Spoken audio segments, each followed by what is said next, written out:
Hello, Taurus Collective, and welcome to your reading for April 2024. I've already shuffled the cards, meditated, scried in the mirror, and came up with a list of opening statements to begin your reading with. But a couple things I want to remind you folks of is that number one, this is a general reading. It is not a one-to-one reading. So the messages that come up in the cards may or may not resonate with you. Do not feel bad if it does not. I recommend that you take a look at the videos associated with your moon and your rising signs to get a full and complete picture for the months to come, for they are equally important. Secondly, I do realize that this channel is new and us as humans tend not to trust things that are new until it's well established. But if anything in this video or other videos resonate with you, I do ask that you like and share the video and subscribe to the channel. I will not message you for your personal information. I'll never ask you for your business or for your money. And I publish these on a monthly basis, so they are quite literally no strings attached. So Taurus Collective, I got some really interesting energies here for the month of April, and this is definitely not going to resonate with everybody. These energies are extremely complex, but the thing is, we're moving into April. We just gotten through a lunar eclipse, and April 8th we're going to have a solar eclipse, and we're going to have it in Aries. So this eclipse is going to bring up a lot of issues, but more importantly, we're also getting into Mercury retrograde in Aries too, so that's like a double whammy kind of thing. And so for a lot of the signs up to this point, I've been getting a lot of Tower and Judgment energies, a lot of really heavy, like, karmic energies here, clearing up karma. So for you, Taurus Collective, in the meditation that I got here, I got Six of Wands, I got Nine of Cups, and Knight of Swords. I got King of Cups, Four of Coins, the Devil. I got so many cards here. King of Swords, Eight of Coins reversed, and Eight of Swords reversed. So this, to me, it feels like a major victory, but it also feels like a lot of you are being released from a toxic work environment to some circumstance. And the reason why I say work environment is because you got Eight of Coins reversed with the Four of Coins, the Devil. But Eight of Swords is also reversed. So that's a major release here. Eight of Swords is release.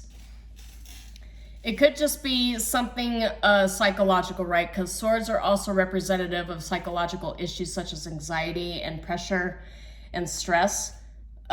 Six of Wands and Nine of Cups with the Knight of Swords. I feel like this is kind of like a pushy sort of thing. King of Cups is all about diplomacy. I'm sorry, I think I mentioned that as Knight of Cups before. That's actually King of Cups. King of Cups is somebody in like some sort of higher up position, is exercising diplomacy, but I also see King of Swords here too. So it's a kind of like a dichotomy of King of Swords and King of Cups. So dichotomy of diplomacy, but also steadfastness and business related ideologies here. More so protective and kind of practicing brevity when it comes to exchanging information. So this is the kind of energy that I would see if somebody was signing a non-disclosure agreement with an employer, or with somebody in some sort of employment, like the ability to act as an employer. This is the energy I would see here as somebody who's trying to issue out offers so that they can avoid any kind of legal disputes in the future.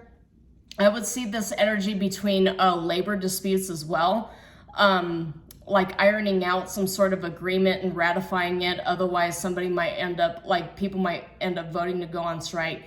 This is actually like the kind of energies that I'm getting here. So exercising of diplomacy, but in a legal kind of retrospect, so as to avoid disputes in the future. Now, I want to go ahead and you know, this is just the energies I'm getting from the cards. I'm not at all a legal professional. So if you feel that you need to have discussions with legal professionals, I do recommend at the end of this video that you go towards the people who are actually qualified to help you with the things that you are dealing with. But this is just what's coming out in the cards. But the Devil here coming up is representative of contracts, and which is why I mentioned a non-disclosure agreement. So you want to be careful with what you sign. And the thing is, as I'm benchmarking between other tarot readers, I'm seeing that a lot of tarot readers are bringing this up as read the fine print and be very careful what documents you sign. This is the energy that often comes up with Mercury retrogrades, but at the fact that we've got a lot of other things happening as well at the same time is just sort of a major emphasis on protection of the self, of your identity. Some of you might actually be going through some sort of dispute in regards to yourself, the self, and everything that is attached to it, right? So it's protecting yourself. So I did mention employers. Maybe some of you are actually employers watching this and you're figuring out how to rectify a dispute to protect yourself. This is also the energy that I'm getting here. Some of you might actually be Aries, Taurus, cusp. I did say this in the Aries video before, so you might want to watch that one if you have any heavy Aries placements in your chart. But I'm getting diplomacy, lawyer, and legal agreement. I'm getting like trying to smooth things over before you end up choosing ruthlessness. I did not see the Tower come up for you, Taurus Collective, but the Devil being here with a bunch of other energies about work and communication is still something to be a little bit concerned about. For those of you dealing with something like this, I get appearance of, with the Nine of Cups and the Six of Wands, I get an appearance of wish granted energy, but you want to be mindful of what strings are attached to it. The Devil is here with the Four of Coins, so I do get a sense that it's about protecting yourself from any kind of strings attached, legalese, or any other language that's sprinkled in the fine print that might actually not be the best thing for you, that might not be so advantageous. I just recommend that you slow down, you take a step back and you read through things before you actually put your name and any other personal personally identifiable information on any documents. There's a really big need, especially when it goes into the season of Aries. Aries is all about, like, you know, self-starter energy. It's a energy that I associate with the Fool or with the Emperor or with a lot of Wands energy and the Suit of Wands. I just associate with it with rushing in. And you've got a lot of air signs here too, and so fire and air tend to be very combustible elements.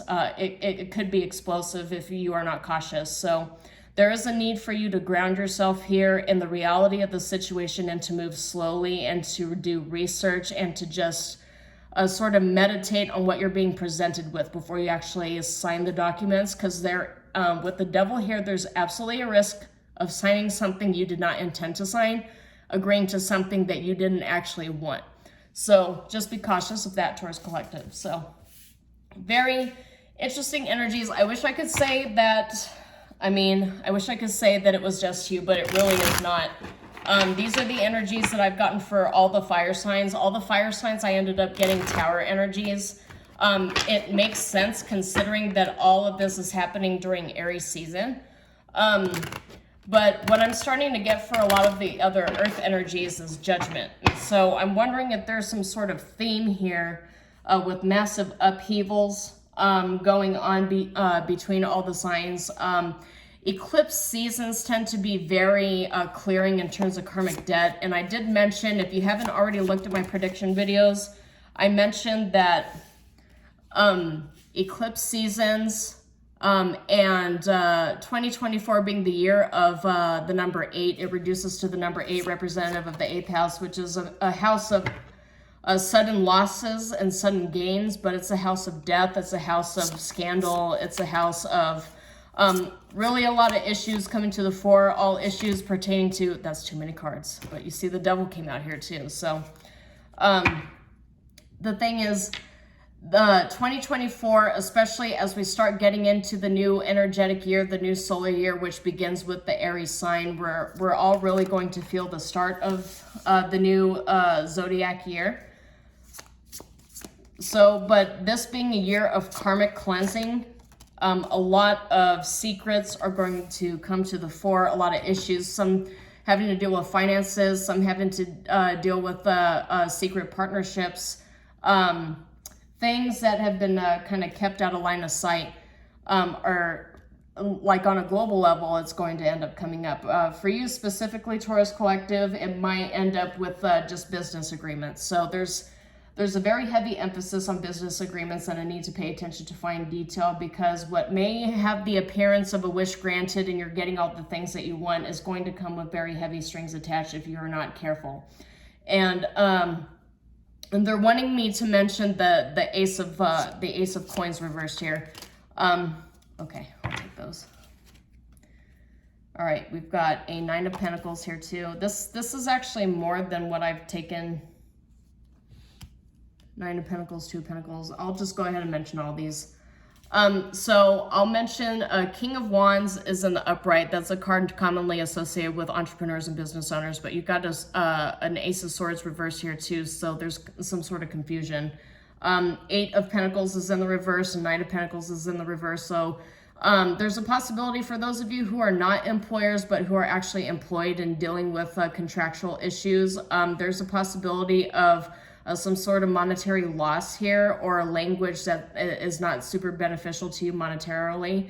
I get an Eight of Cups reversed here though, and another Knight of Swords, but this time it's in the reverse. So I get kind of staying behind or staying at a place of employment for the wrong reasons because you have a false sense of security there. So just be mindful of that. But going into your reading, Taurus Collective, I see a Nine of Wands and a Six of Swords and a Four of Cups reversed. This is healing energy. Four of Cups is kind of like mourning things that were lost, missed opportunities, sitting under a tree and kind of like feeling down on yourself.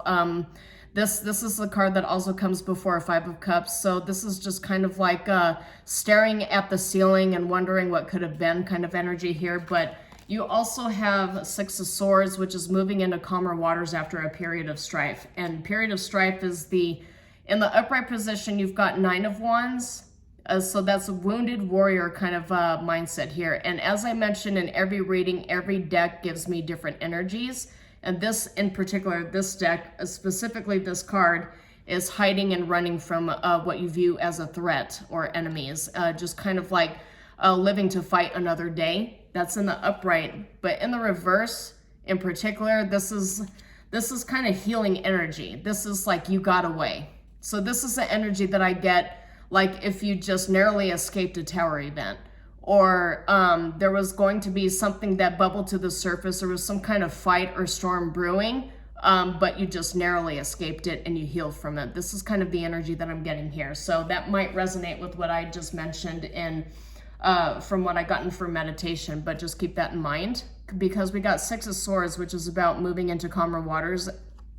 This in particular is moving into calmer waters through the darkness and only having the moon, your intuition, your dreams, and your gut feelings guiding you, because there seems to be an energy of confusion here.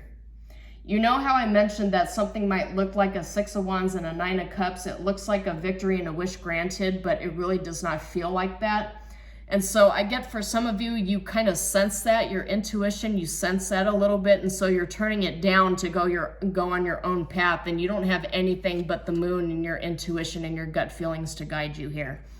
But I do sense some sort of recovery. With the Two of Pentacles, I get a sense too that it's like a lot of work is involved. Like you might have to reestablish yourself at a different employer.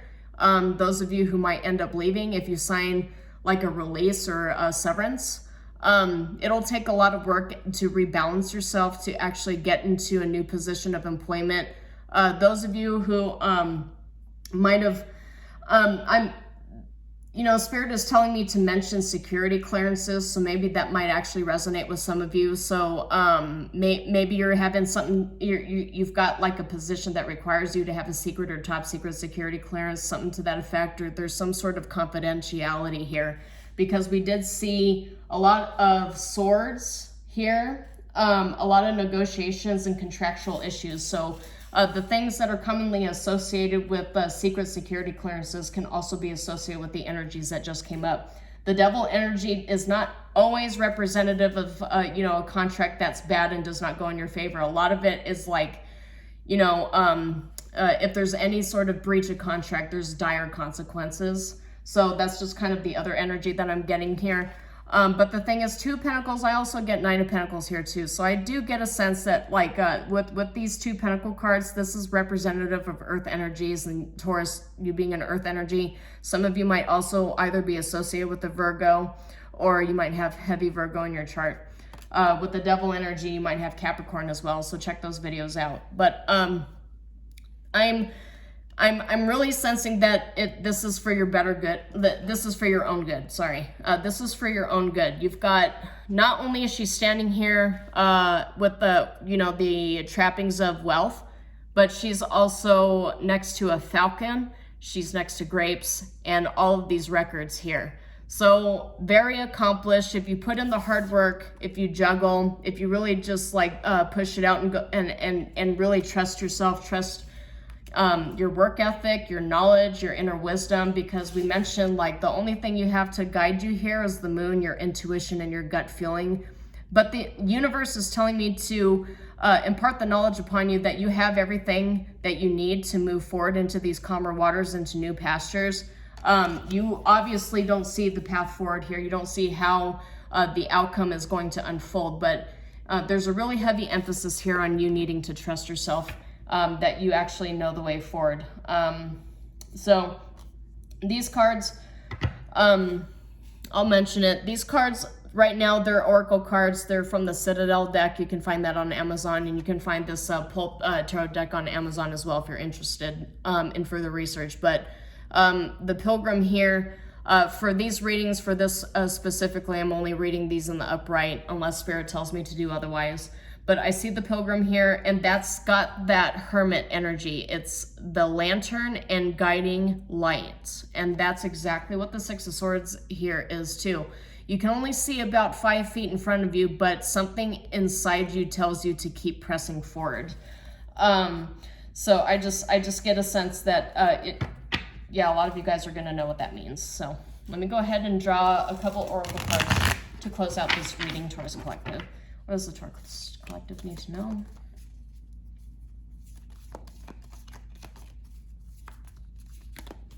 What does the Taurus Collective need to know? Okay. All right, student energy. The Acolyte. New projects and learning. As I mentioned, when you get into this new student energy, I know the Page of Pentacles did not pop up here, but the Two of Pentacles and the Nine of Pentacles and this, you know, trust your intuition kind of energy going on here, it kind of has the same flow to it. So Acolyte is about learning new things, new skill sets, research and studying. I did mention too that before you actually ratify a new contract or sign anything, you want to do your research. You want to really delve into what all of it actually means for you. What you're signing your life away to. Be very cautious of that. I did see musician pop up here in the Oracle cards, so some of you might be signing on to a new contract as a musician for a record label, or you might be getting employed as some sort of sound engineer. Just take everything as it resonates, but I feel compelled to mention that, so we'll see what else ends up coming up here. Music has, yeah, and we got the Miser and Storyteller, which, okay, so Miser, and this is exactly why I mentioned that you need to be cautious of contracts that you sign, because the Miser goes right in line with the Devil energy that I had mentioned before. The Miser is somebody who has the ability to employ who doesn't want to give you what you are contractually owed. And this is exactly what I had mentioned, like any kind of labor disputes, you want to look at the fine print and the fine details, because somebody here is acting as a miser. And this also acts as a warning to people who are employers watching this too, that you are being seen as a miser. This is how people are viewing you right now. So just be cognizant of that. But this is stubbornness and inflexibility. This is like the inability to see things through other people's perspectives, because you see the human here is this figure is suspended with its heart chakra shut. It's completely shut. It's closed. It doesn't see things, or they don't see things from other people's perspectives. And then you've also got Storyteller here too. So this is all about viewpoints and control. This is a manipulation card. This is people telling stories. This is people telling their side of the story, but they're unwilling to actually listen. They're unwilling to delve into what the other side has to say. They're unwilling to actually to really delve into the other side's perspective, I guess is is really what I'm trying to mention here. And so that's probably why the acolyte is here too, is because it is absolutely feasible in a two-party or several-party dispute that all parties kind of want to have control over the way the negotiations go, but none of them actually want to educate themselves on how to properly solve a dispute. The reason why I mentioned that is because we have the acolyte here, which is all about learning, but the scholar, I looked at that, is in the reverse. I saw this right as I was making my statements, so I feel compelled to mention it in the reverse. A scholar is investigating and research, and this in the reverse is refusal to investigate, refusal to actually refusal to see other perspectives, other viewpoints, so as to get a full and complete picture. To really make sure that you're going into this negotiation with the right mindset. And I just get a sense that people are going in with the mindset that I'm going to win at all costs. And that's where you get the King of Swords, the King of Cups, and the Devil energy. For some of you, it might be a two-party situation where somebody's going in with the mindset of diplomacy and the other one's going in with the mindset of I just have to get these people to sign these contracts and I own them. And this is what I'm talking about here when I say Six of Wands and Nine of Cups, is that there's an illusion of a wish granted. There's an illusion of, everything is all nice and solved. But the thing is, it has the potential to come up as something to be disputed over in the future. And this is why I mentioned that it's really crucial for you to just kind of really delve deep and educate yourself on what is actually transpiring. I mean, I can only say so much as a tarot reader that, all sides really need to come to a negotiation with the mindset of diplomacy and not the mindset of trying to control the situation, right? But, the vast majority of human society does not agree. You end up in situations where you have major power plays and some people have no choice but to act as power players. And diplomacy in a lot of circles could be seen as a sign of weakness. So it really depends on circumstances, and I recommend that that the viewers of this video, that you write down a few of the statements, the things that came up in this video, and try to meditate on it, and maybe pull some cards on it to see how this resonates with you, how it fits into your life, because I did mention that this is very, very specific. This is very specific to a certain type of circumstance that not everybody is going to resonate with. So just keep that in mind. But otherwise, that's all I have for you, Taurus Collective. Hopefully something in this video resonated with you. If it did, please like and share the video and subscribe to the channel, all completely free for you. And I do publish these on a monthly basis. So until then, shalom, and I will see you next time.